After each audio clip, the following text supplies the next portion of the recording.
Hello बच्चों, कैसे हैं? तो आज की क्लास हमारी होने वाली है गॉस थ्योरम को लेकर के। What is Gauss theorem? इसका स्टेटमेंट क्या है कि कोई भी सरफेस है, उस सरफेस से इंक्लूड अगर कोई चार्ज है क्यू, तो जो उससे पास होने वाला इलेक्ट्रिक फ्लक्स होता है फाई, ये कितना होता है? उस चार्ज का 1/एप्सिलॉन नॉट टाइम्स होता है।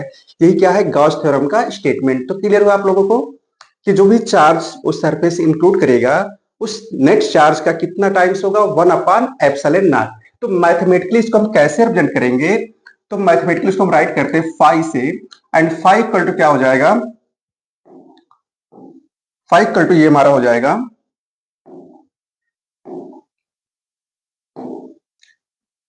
According to Gauss theorem, electric flux जो होगा फाई इक्वल टू क्या होगा?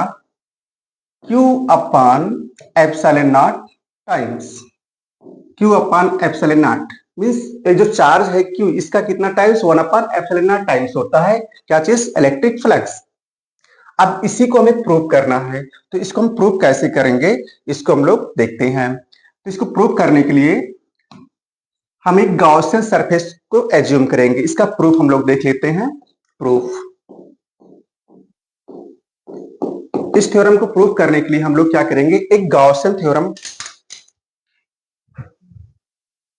इसको प्रूव करने के लिए हम एक लेट करते हैं गॉसियन सरफेस।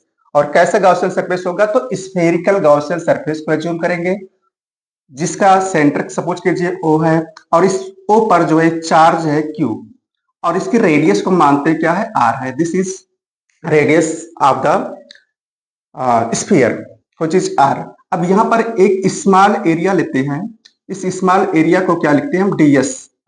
इसका एरिया कितना लेते हैं लेट करते हैं इसको डीएस लेट कर लेते हैं। इसके एरिया जो ये है स्मॉल एरिया डीएस। तो इस पॉइंट पर जो एरिया वेक्टर होगा, ये इस डायरेक्शन में होगा, वेक्टर डीएस।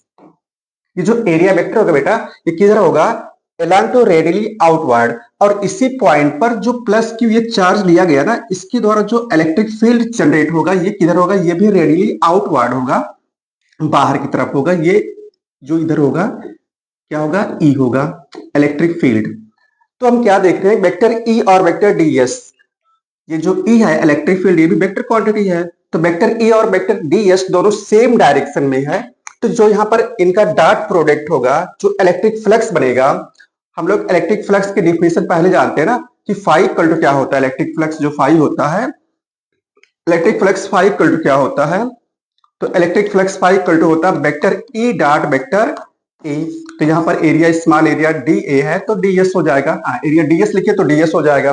तो इस तरह से क्या मिलेगा हमको कि जो इलेक्ट्रिक फ्लक्स है phi equal to vector A dot vector DS, और हमें पता कि ए डॉट बी क्या होता है? A B cos theta. It means A DS cos theta. और थीटा चूंकि दोनों सेम डायरेक्शन में, तो थीटा कितना डिग्री?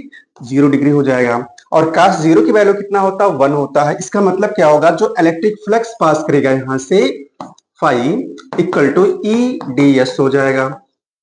ये जो फ्लक्स होगा ये स्मॉल एरिया से है, तो स्मॉल इलेक्ट्रिक फ्लक्स होगा, वेक्टर डी फाई और डी फाई केवल हो जाएगा। ये कितना होगा? स्मॉल फ्लक्स होगा डी फाई। तो नेट फ्लक्स अगर हमें निकालना होगा, तो फाई की वैल्यू निकालने के लिए हम क्या करेंगे? इसको इंटीग्रेट कर देंगे, और इंटीग्रल होगा कंप्लीट इंटीग्रल कितना? E dot DS, E into DS हो जाएगा। अब यहाँ पर जो इलेक्ट्रिक फील्ड है, इसकी वैल्यू हम पुट कर देते हैं। इलेक्ट्रिक फील्ड क्या होता है जी? इलेक्ट्रिक फील्ड की वैल्यू होती है 1/4 pi epsilon not Q upon, अब ये जो रेडियस है आर, तो इसका आर का क्या होगा? स्क्वायर हो जाएगा। ये इलेक्ट्रिक फील्ड कहां पर होगा? इलेक्ट्रिक फील्ड इंटेंसिटी ये एट द क्या नाम है इसकी? सरफेस पर होगा। स्फीयर के सरफेस पर इलेक्ट्रिक फील्ड कितना होगा? 1/4 into Q by R square. और यहाँ इंटीग्रेशन में क्या बचेगा? ds। तो ds का इंटीग्रल क्या हो जाएगा? इसका जब इंटीग्रेशन कर देंगे हम, पूरी सरफेस एरिया इसका आ जाएगा। और टोटल सरफेस एरिया जो होता है किसका? स्फीयर का क्या होता है? 4 पाई r स्क्वायर।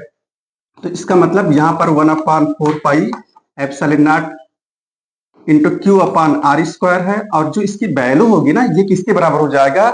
पूरा एरिया, इस स्फीयर का टोटल एरिया जो कितना होता है? 4 पाई r स्क्वायर होता है। इट मीन्स 4 पाई से 4 पाई कैंसिल, आर स्क्वायर से आर स्क्वायर कैंसिल। तो फाई की वैल्यू कितना आ जाएगा जी? तो यहां से हमारा फाई की जो वैल्यू आ जाता है क्यू अपन एप्सिलॉन नॉट। तो हम क्या देखें कि जो इलेक्ट्रिक फ्लक्स में है हमारा ये कितना आ जाएगा Q upon epsilon not. Clear. तो यही क्या हमारा गॉस थ्योरम है, दिस इज गॉस थ्योरम।